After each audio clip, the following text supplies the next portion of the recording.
Salut les amis, on se retrouve aujourd'hui pour une petite vidéo sur des compatibles Lego. Donc comme bien souvent c'est la marque Lepin, puisque c'est celle qui fait le plus de produits. Et aujourd'hui, comme je vous ai dit dans ma dernière vidéo qui était sur le supermarché des Simpsons, le Quick Mart, c'est un vaisseau Star Wars. C'est le T-Striker que voici.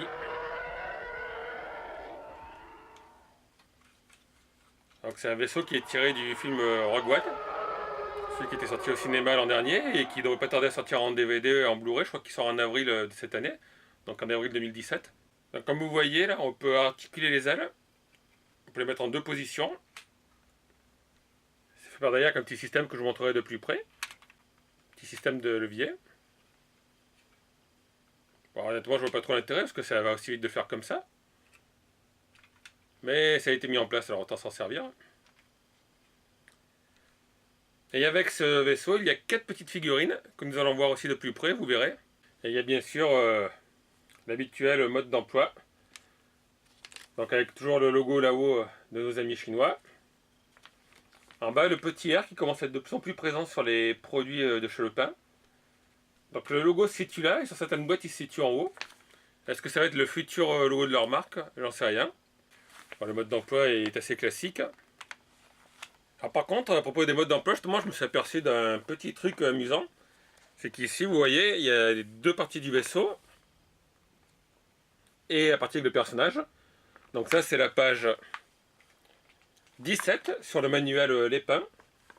Alors que sur le manuel Lego, je vous montre la photo, c'est la page 28. Et comme vous voyez, il n'y a que les deux parties du vaisseau. La partie avec les personnages, que vous voyez là, c'est sur la page 30. Et là aussi, il y a encore une petite différence. Regardez bien la photo de mon manuel. La petite figurine en bas, voilà celle-ci. Et regardez la photo du manuel Lego, vous verrez, c'est pas le même casque. Donc ça, ce qui est comique, c'est que sur la version de la boîte qui est là, c'est le casque Lego, qui n'est pas dans la boîte. Derrière, c'est le casque Lego qui n'est pas dans la boîte.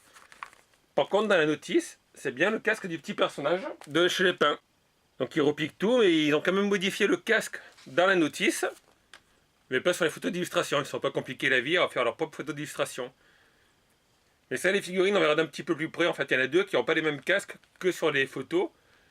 Photos qui sont de chez Lego. D'ailleurs, c'est amusant puisqu'ils ont, on dirait, ils ont flouté les parties Lego. Parce qu'ici, sur cette rangée, on voit bien qu'il y a marqué Lego. Et sur les autres, non. Donc je pense qu'ils ont dû faire des petites retouches avec un... Mais c'est juste une ligne où on voit des pièces Lego. Tout le reste, la mention Lego a été effacée. Alors, je pense qu'ils ont dû utiliser un peu sur Photoshop la goutte d'eau ou l'outil pour masquer ça. Alors pourquoi les Chinois font ça pour les notices? Ils compactent ici. C'est tout simplement parce que ça fait moins de papier. Donc le papier, ça a un coût. Ça fait moins lourd pour le transport. Donc on va regarder le vaisseau d'un peu plus près. Alors nous voilà d'un peu plus près. Donc il y a le vaisseau Star Wars, 4 personnages. Effectivement, il y a un intrus sur le côté, vous l'avez reconnu. Celui-là, il n'est pas dans la boîte du vaisseau Star Wars. Donc les personnages, comme je vous ai dit, il y en a deux qui sont différents. Là, vous avez celui-là. Donc le casque n'est pas conforme à la photo qui est sur la notice, ni au modèle Lego, puisqu'on parle bien des copies. Et celui-ci aussi. Normalement, le casque a une visière décalée sur la hauteur. Alors que là, lui, on fait en fait, on dirait un casque basique tout noir qui a été repeint en couleur crème et qu'ils ont essayé tant bien que mal d'adapter. Sinon, pour les mini-figurines, elles ressemblent assez aux originales. Alors, au niveau des pièces, il n'y avait pas de pièces absentes. J'ai quelques pièces en trop. J'avais 3 missiles de 2. Donc, les missiles, je les mettrai après, parce que vous savez que sur ces modèles, les lance-missiles sont des fois défectueux et ça part dans tous les sens. Donc, il y avait les 4 personnages. Il y avait un petit paquet d'armes. Alors, ça, c'est assez fréquent. En fait, vous avez des armes en trop. Je ne sais pas pourquoi. Ils n'arrivent pas à avoir envie de se compliquer la vie à détacher les moules. Donc, ça fait 12 armes pour 4 personnages. Il y a de quoi faire. Donc les petits personnages, vous les avez vus, vous avez vu la différence avec les modèles Lego pour celui-là et celui-là au niveau des casques. Et on va regarder maintenant le vaisseau.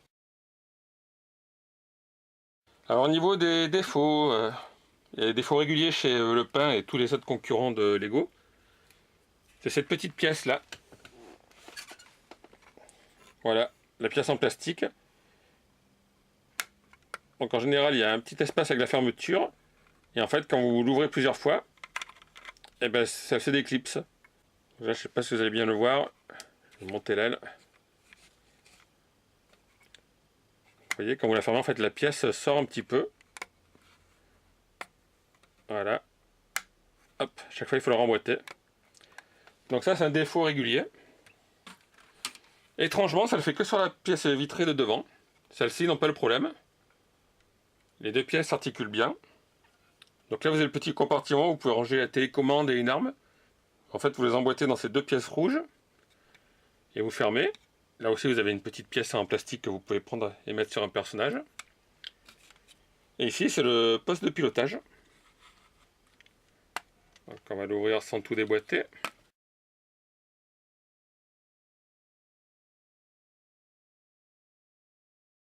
Petit poste de pilotage.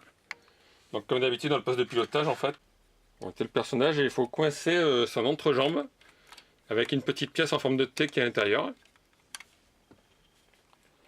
Voilà. Et comme ça il ne bouge pas, en fait il est bien installé.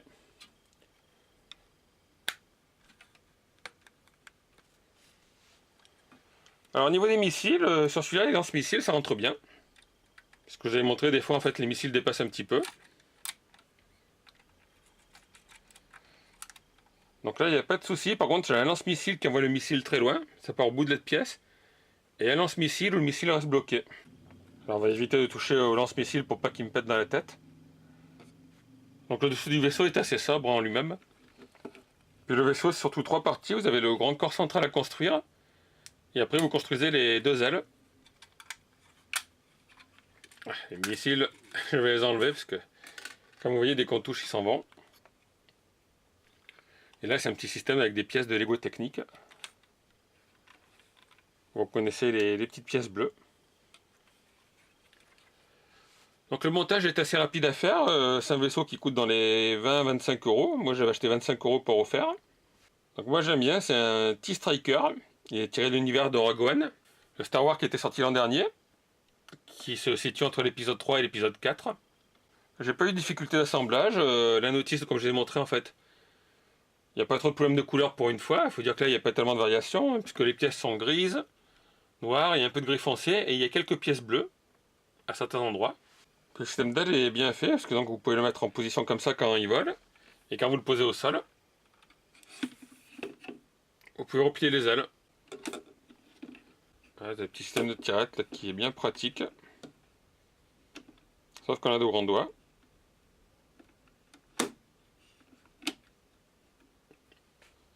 Donc, comme vous voyez, j'ai utilisé plusieurs fois et pour l'instant ça marche bien.